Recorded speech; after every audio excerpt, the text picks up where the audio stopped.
Hello, folks. Welcome to Business Basics. We've been looking this week at 25 tips for taking on the mindset of a business owner. And I'm joined by my co-host today, Andy Hemming, who's got 5 tips for setting big goals. Andy, it's great to see you. Morning, Mark. How you doing?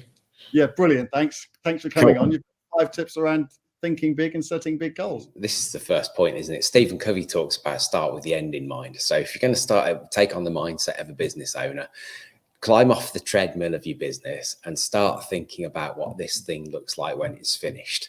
Because unless you're clear, then your team can't be clear. Nothing's clear, is it? So I think big vision is really, really important. That would be the number one most important thing. Obviously, once you've got the big vision, you've got to bring it back into goals. So those goals should be goals, not tasks. And what do I mean by that? A goal is something you don't yet know how to achieve. So there has to be some learning involved, because if you don't set a goal that's bigger than your current level of knowledge, then you're just going to get the same results, essentially. So I think really, really important to go and set those quality goals, which actually stretch your thinking. And that has to be linked to the vision, doesn't it? So that's why I set the big vision first. I think getting those goals down and making them really clear and actionable. Now, the next thing is you've got to write the goals down and allocate a time scale to them, because we all think about goals and let them move right.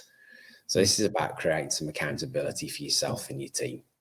Get those goals written down and clearly communicated to yourself and your team, so we all know where we're aiming for. This whole thing starts to become about breaking your own boundaries, because we all operate within our current paradigm, don't we? Our current comfort zone. So by thinking that much bigger, we've got to go and break out of our current comfort zone, create new comfort zones for our team and ourselves, which will constitute, new pieces of learning, new pieces of action, driving new levels of results. So really, really important, this whole vision back into goals piece. And then, breaking those goals into smaller goals, sub-goals become sub-goals, become sub-goals, become actions.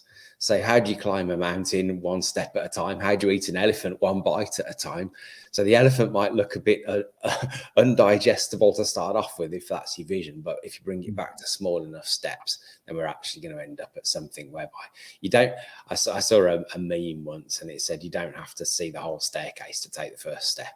And I think that's really powerful in this context. So that'll be the 5 tips for thinking big and setting big goals. Brilliant, Andy. Thanks so much for coming on. We'll see you next time. Folks, if you want to find out more about setting clear goals and thinking big, then download our guide, 25 tips for taking on the mindset of a business owner. Just follow the link in this post.